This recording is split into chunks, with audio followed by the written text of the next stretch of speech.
नमस्कार, स्वागत है आप सभी का। आपके साथ मैं हूं अपर्णा मौजम और वक्त हो गया है उत्तराखंड की खबरों का। उत्तराखंड के सीएम त्रिवेंद्र सिंह रावत आज से किसानों के लिए सस्ते लोन की योजना की शुरुआत की है। इसके तहत किसानों को 3 लाख तक बिना ब्याज के लोन मिलेगा। तो वहीं सीएम ने किसानों को संबोधित करते हुए कहा कि संयोग है कि यहाँ फ्री लोन मिल रहा है। वहीं लोकसभा में कृषि कानून पर चर्चा हो रही है।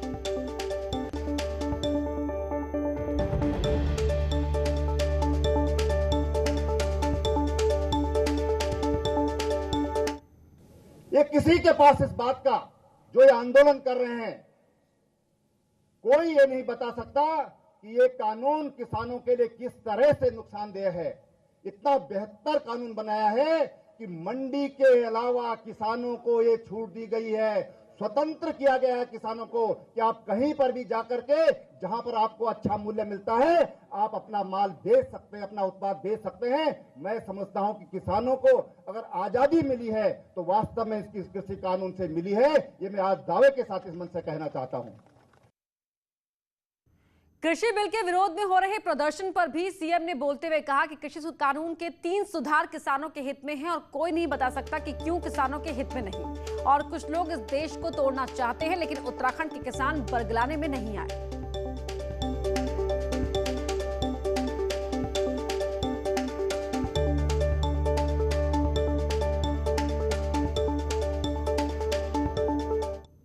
ये भारतीय जनता पार्टी की मूल सोच में ये सारा विचार निहित है और उसी के तहत अगर हमने अपने किसानों के लिए आज हमने ब्याज मुक्त ऋण दिया, पहले साल में 2% पर दिया, अगले साल में हमने 3 लाख तक दिया और आज हम 3 लाख बिना ब्याज का दे रहे हैं, 5 लाख बिना ब्याज का दे रहे हैं। तो ये भारतीय जनता पार्टी की किसानों के प्रति सोच क्या है, गांव के गरीब के प्रति सोच क्या है, ये सीधा सीधा उसका परिणाम है कि आज हम इस तरह के निर्णय ले रहे हैं।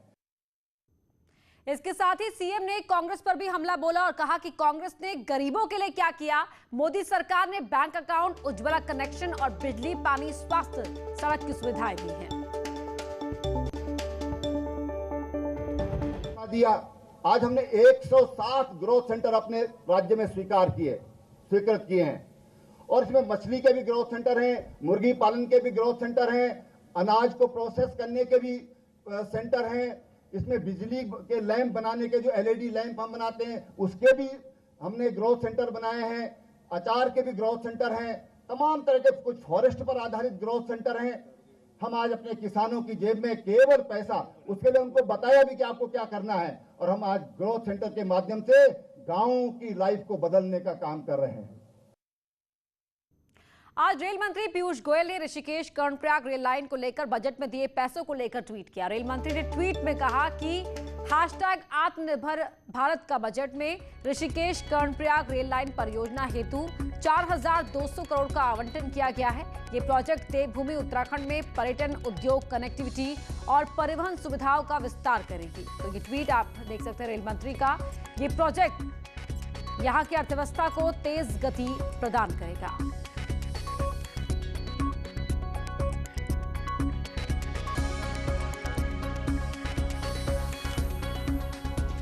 तो रेल मंत्री पीयूष गोयल का ये ट्वीट टीवी स्क्रीन पर आपके, जिसमें उन्होंने बताया कि किस तरीके से इस प्रोजेक्ट के लिए 4200 करोड़ रुपए का अलॉटमेंट किया गया है।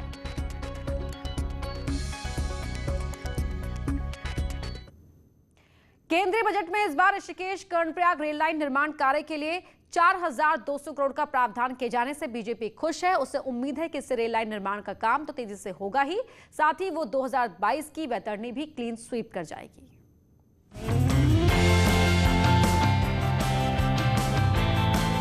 ऋषिकेश कर्णप्रयाग के बीच रेल लाइन का पहाड़ दशकों से सपना देख रहा था, जो अब तेजी के साथ आकार ले रहा है। ऋषिकेश कर्णप्रयाग के बीच 125 किलोमीटर लंबी ब्रॉडगेज रेल परियोजना पर काम चल रहा है। केंद्रीय बजट में इस परियोजना के लिए इस बार 4200 करोड़ के प्रावधान ने न सिर्फ आम लोगों बल्कि प्रदेश बीजेपी की उम्मीदों को और भी पंख लगा दिए हैं, जिसको लेकर बीजेपी का कहना है ये बजट बीते साल की अपेक्षा 2.5 गुना ज्यादा है और ये डबल इंजन का फायदा है। जो ऋषिकेश कर्णप्रयाग रेलवे लाइन थी उस पर जिस तेजी से काम हुआ और हर साल लगभग बढ़ा के बजट देते हुए आगे बढ़ रहा है, जिसको हम समय रहते पूरा कर सके, तो आपने उसमें भी 4000 करोड़ से ज़्यादा पैसा स्वीकृत किया है। तो कभी 1996 में बतौर रेल राज्य मंत्री इस रेल लाइन की आधारशिला रखने वाले सतपाल महाराज का कहना है कि ये पहाड़ के लिए मेरुदंड का काम करेगी। लगभग 22,042 करोड़ की लागत में बनकर ये योजना तैयार होगी। इसमें 12 जो हैं स्टेशंस हैं और 17 टनल हैं। पूरे मेरुदंड की तरह ये रेल पहाड़ का विकास करेगी। परियोजना के तहत ऋषिकेश में रेलवे स्टेशन बन चुका है। इसके अलावा 17 टनल, 16 ब्रिज और 11 स्टेशनों पर भी काम चल रहा है। 2022 तक और भी बहुत काम करा लिए जाएंगे। तो जाहिर सी बात है कि बीजेपी चुनाव में भी इसे कैश करने से गुरेज नहीं करेगी। न्यूज़ 18 के लिए देहरादून से सुनील नप्रभात और ऋषिकेश से आशीष डोभाल की रिपोर्ट। देश के आम बजट को लेकर उत्तराखंड में सियासी रार भी शुरू हो गई है। बीजेपी ने प्रदेश भर में अभियान चलाकर बजट की खूबियां गिनाने का ऐलान किया, तो कांग्रेस ने कह दिया कि बीजेपी सिर्फ गाल बजा रही है। आम बजट 1 फरवरी को पेश हो गया, लेकिन उत्तराखंड में इस पर अब रार शुरू हो गई है। सत्तारूढ़ बीजेपी ने प्रदेश भर में 15 फरवरी तक अभियान चलाकर आम जनता को बजट की खूबियां गिनाने का ऐलान किया है। इसके लिए पार्टी पदाधिकारियों समेत केंद्रीय मंत्रियों को भी मैदान में उतारने की योजना बनाई गई है। बीजेपी का कहना है कि अब तक की सरकारों ने सिर्फ अपने बजट बनाए, पहली बार गाँव और किसान को केंद्र में रखने के साथ आत्मनिर्भर भारत के लिए दूरगामी बजट पेश किया गया है। पहले बजट बनते थे, वो बजट बनते थे सरकार अपने फायदे के लिए बजट बनाती थी। अब जनता के फायदे के लिए बजट बनते हैं। अब जो बजट आया है इतना संतुलित और अच्छा बजट आया है कि आपने देखा होगा कि बजट आने के बाद विपक्ष भी बजट के बारे में 2 शब्द कहने के लिए सोच रहा है। कांग्रेस का कहना है कि उत्तराखंड को इस बजट में कुछ हासिल नहीं हुआ है। पेट्रोल, डीजल, रसोई गैस के बढ़ते दामों से परेशान जनता के सामने बीजेपी के पास गाल बजाने के सिवाय बताने को कुछ नहीं है। न यहाँ के पर्यावरण के लिए कुछ मिलता है, न आपदा के लिए कुछ मिलता है, न महिलाओं के लिए कुछ मिलता है, न किसानों के लिए कुछ मिलता है, न बेरोजगारों के लिए कुछ मिलता है। क्या बताएगी आखिर भाजपा के पास बताने के लिए बचा क्या है? बजट पर रार के बीच अब ये बीजेपी और कांग्रेस का अपना अपना कौशल होगा कि वो जनता को अपनी बात से कितना सहमत कर पाते हैं। सुनील प्रभात, न्यूज़ 18, देहरादून। वहीं ऋषिकेश में कुंभ के आयोजन के मद्देनजर मॉक ड्रिल की गई। रेलवे स्टेशन में ये मॉक ड्रिल आधी रात को हुई। आतंकवादी घटना से निपटने को लेकर ये मॉक ड्रिल हुई। वीआईपी रूम में पैसेंजर्स के बंधक बनाए होने के सीन को क्रिएट किया गया। आईपीएस संजय गुंजियाल की अगुवाई में ये मॉक ड्रिल हुई। विधानसभा चुनाव के लिए कांग्रेस ने अपनी तैयारियां शुरू कर दी है, लेकिन खेमेबाजी का असर कांग्रेस की सेहत पर भारी पड़ता जा रहा है। इससे प्रदेश अध्यक्ष प्रीतम सिंह की मुश्किल है चुनावी साल में बढ़ती जा रही है। पूर्व प्रदेश अध्यक्ष किशोर उपाध्याय ने प्रदेश कांग्रेस समिति के गठन पर सवाल खड़े करते हुए कहा कि प्रदेश कांग्रेस कमेटी में समन्वय की आवश्यकता है। प्रदेश कांग्रेस कमेटी एक तरफा है, इसका खामियाजा आगामी चुनाव में पार्टी को उठाना पड़ सकता है। अल्मोड़ा के चित्तई मंदिर में प्रबंधक की नियुक्ति के विज्ञापन पर सुप्रीम कोर्ट ने रोक लगा दी है। अल्मोड़ा के डीएम ने इसके लिए विज्ञापन जारी किया था और अब सर्वोच्च अदालत ने आदेश दिया है कि इसे लेकर आगे कोई कदम ना उठाया जाए। सुप्रीम कोर्ट इस मामले में अब 26 फरवरी को सुनवाई करेगा। सुप्रीम कोर्ट ने अल्मोड़ा के डीएम और पर्यटन सचिव को नोटिस जारी कर जवाब भी मांगा है। मंदिर में जिलाधिकारी महोदय द्वारा पुजारी की नियुक्ति के लिए और मैनेजमेंट के लिए विज्ञापन निकाला गया था और साथ ही वहाँ पर दान पात्र वगैरह लगाया गया था और सुरक्षा व्यवस्था के लिए गार्डों की व्यवस्था करने के लिए भी आदेश जारी किया गया था, जिस पर पुजारी परिवार की ओर से सुप्रीम कोर्ट में याचिका दायर की गई थी और कोर्ट ने फिलहाल विज्ञापन पे और आगे की सभी कार्रवाइयों पे जो जिला प्रशासन द्वारा की जा रही है उस देहरादून में मुसीबत के दौरान मदद के लिए पैनिक बटन की शुरुआत की गई है और स्मार्ट सिटी के तहत लगे सीसीटीवी कैमरों के पोल्स पर पैनिक बटन लगाया गया है। इस पैनिक बटन को दबाते ही स्मार्ट सिटी के कंट्रोल रूम में तुरंत जानकारी पहुंचेगी। साथ ही पास की सिटी पेट्रोलिंग टीम को भी खबर होगी, जिसके बाद तुरंत मदद भी मिलेगी। पैनिक बटन को देहरादून में सुरक्षा के लिहाज से क्रांतिकारी कदम माना जा रहा है। अभी शहर में 14 जगहों पर ये पैनिक बटन लगाए हैं और जल्द ही दूसरी जगहों पर भी इन्हें लगाया जाएगा। इसका मूल रूप से जो उद्देश्य है कि अगर कोई आदमी कहीं कोई डेस्परेट टाइप का हो या कोई इस तरह का हो कि जिसको कोई रास्ता ना सूझ रहा हो या किसी चीज़ के कारण वो परेशान हो या कोई किसी किस्म के भय से ग्रसित हो, तो वो इस बटन को दबा सकता है। और ये इवन चाइल्ड फ्रेंडली भी है, इसकी हाइट थोड़ा सा कम है। ये सब स्थानों पर नहीं, कुछ स्थानों पर है ये। उत्तराखंड में अगले कुछ दिनों के लिए मौसम साफ रहने वाला है। मौसम विज्ञान केंद्र की तरफ से किए गए पूर्वानुमान के मुताबिक पिछले 2 दिन जहां पहाड़ों में बर्फबारी और मैदानी जिलों में बारिश हुई, तो वहीं अब अगले 1 हफ्ते प्रदेश भर में मौसम खुला ही रहेगा। मैदानी जिलों में हुई बारिश और ऊपरी इलाकों में हुई बर्फबारी के बाद आज से मौसम खुल गया है और राजधानी में अच्छी धूप खिली हुई है। वहीं पहाड़ों की अगर हम बात करें तो वहां पर बर्फ पिघलने के साथ ही अब सर्द हवाएं यहां पर आज लोगों की परेशानी बढ़ाने वाली है। सर्द हवाएं जो हैं वो चल रही हैं, लेकिन अगले कुछ दिन मौसम अब साफ रहने वाला है। मौसम विज्ञान केंद्र की तरफ से कहा गया है कि अब आने वाले दिनों में अगले एक हफ्ते की अगर बात की जाए तो मौसम यहाँ साफ ही रहेगा। कैमरा पर्सन भरत शर्मा के साथ भारती सकलानी, न्यूज़ 18 देहरादून। तो प्रदेश भर में अब मौसम खुल गया है, जहां पिछले 2 दिन हमने देखा कि पहाड़ों पर एक बार फिर जोरदार बर्फबारी हुई। मैदानी इलाकों में बारिश हुई तो वहीं पहाड़ी इलाकों में बर्फबारी हुई। इसके तापमान में भी गिरावट दर्ज की गई थी, लेकिन आज वहां धूप खिली हुई है। नैनीताल के मौसम ने फिर पलटी मारी है। कल रात तक स्नोफॉल के बाद सुबह मौसम का बदलाव मिजाज दिखा। पूरे शहर में चटकती धूप खिल गई। मौसम में इस बदलाव के बाद ठंड से राहत मिली तो टूरिस्ट सुहावने मौसम का लुत्फ उठाते नजर आए। हालांकि स्नोफॉल के चलते ग्रामीण लोगों को दिक्कतें भी हो रही हैं और पंगूर नैनीताल सड़क स्नोफॉल के चलते बंद है। सड़कों की फिसलन को कम करने के लिए लोक निर्माण विभाग लगातार काम कर रहा है।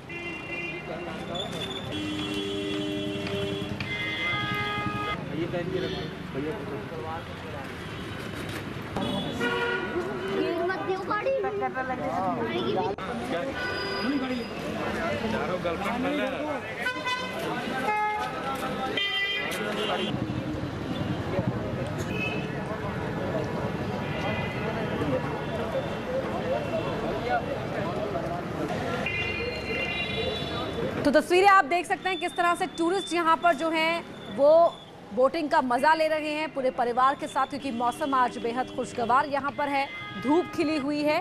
तो ऐसे में पिछले 2 दिन से जो ठंड लगातार बढ़ रही थी उससे राहत मिली हुई है। तो खुलकर जो टूरिस्ट है नैनीताल की फिजा का, नैनीताल के आबोहवा का यहाँ पर लुत्फ उठा रहे हैं। नैनीताल का मौसम एक बार फिर बदला है। कल पूरे दिन नैनीताल में रुक रुक कर स्नोफॉल होता रहा है और आज धूप खिली है। देख सकते हैं कि जिस तरह पूरे शहर में कल स्नोफॉल हुआ था उसके चलते जनजीवन पूरी तरीके से प्रभावित हो गया था। आज धूप खिली है। हालांकि जो ठंड कल से लगातार हो रही थी उस ठंड से भी आज राहत मिली है। जो ऊपरी वाले इलाके हैं, चाहे वो पंगूट रोड हो, मुक्तेश्वर हो या रामगढ़ हो, उन सड़कों में फिसलन है और उन सड़कों को बंद किया गया है प्रशासन की ओर से। लेकिन जिस तरह से मौसम खुला है और लगातार जो मौसम विभाग है वो भी चेतावनी दे रहा था कि मौसम आज से खुलेगा, लेकिन पर्यटकों के लिए राहत की बात यह है या स्थानीय लोगों के लिए राहत की बात है, मौसम खुला है तो उसके बाद आज राहत जरूर ली है, क्योंकि ठंड लगातार काफ़ी ज़्यादा कल से पड़ रही थी। वीरेंद्र बिष्ट, न्यूज़ 18 नैनीताल।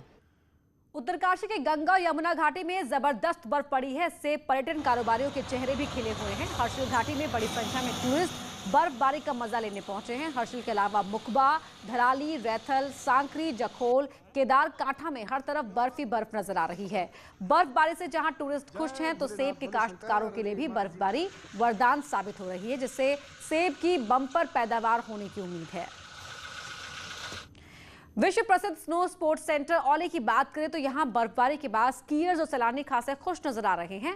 औली में हुई भारी बर्फबारी के बाद शानदार नेशनल गेम्स होने की उम्मीद जगी है। तो वहीं होटल कारोबारी भी रोजगार बढ़ने की उम्मीद में हैं। लगातार टूरिस्ट के आने का सिलसिला जारी है। स्कीयर्स यहां औली की ढलानों पर बर्फ के बीच करतब दिखा रहे हैं तो सैलानी भी वादियों को निहार रहे हैं। देहरादून में मुसीबत के दौरान मदद के लिए पैनिक बटन की शुरुआत की गई है और स्मार्ट सिटी के तहत लगे सीसीटीवी कैमरों के पोल्स पर पैनिक बटन लगाया गया है। इस पैनिक बटन को दबाते ही स्मार्ट सिटी के कंट्रोल रूम में तुरंत जानकारी पहुंचेगी, साथ ही पास की सिटी पेट्रोलिंग टीम को भी खबर होगी। इसके बाद तुरंत मदद भी मिलेगी।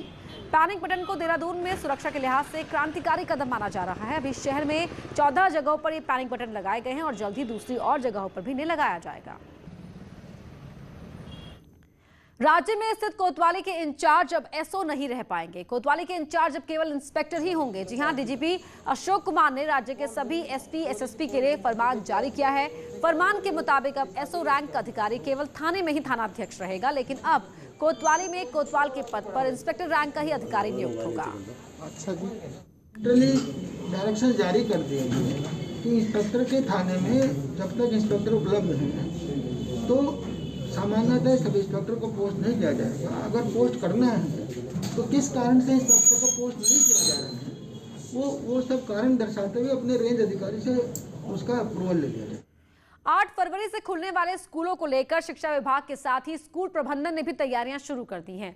सोमवार से खुलने वाले स्कूलों में सैनिटाइजेशन का काम किया जा रहा है, तो वहीं शिक्षा विभाग भी स्कूलों पर नजर बनाए हुए है। कोटद्वार और दुगड्डा में लगभग 150 से ज्यादा प्राइवेट और सरकारी स्कूल हैं। ऐसे में सभी स्कूलों में नई गाइडलाइंस के मुताबिक ही काम हो, इसका विशेष ख्याल रखा जा रहा है। व्यक्ति स्कूल में नोडल नामित किया जाएगा हर स्कूल द्वारा, जो कोविड-19 संबंधी चीज़ों का और उससे संबंधित सभी प्रोसीजर्स का ख्याल रखेगा और किसी भी तरीके की समस्या होने पर डिपार्टमेंट से या अन्य ऑर्गेनाइजेशन से संपर्क कर सकेगा। साथ ही सैनिटाइजर का प्रयोग, सोशल डिस्टेंसिंग का प्रयोग, स्कूल खुलने से पहले पूर्ण रूपेण स्कूल को सैनिटाइज किया जाना, इन सब तरीके के निर्देश हैं जो कि पूर्व में ही निर्गत हो चुके हैं। कुमाऊं मंडल विकास निगम पिछले 1 साल से घाटे में चल रहा है। अल्मोड़ा पहुंचे कुमाऊं मंडल विकास निगम अध्यक्ष केदार जोशी ने कहा कि निगम को घाटे से उभारना उनकी प्राथमिकता है। इसके साथ ही जो टीआरसी घाटे में चल रही है उन्हें पीपीपी मोड में देने पर विचार किया जा रहा है। इसके लिए कर्मचारी संगठनों को भी विश्वास में लिया जा रहा है।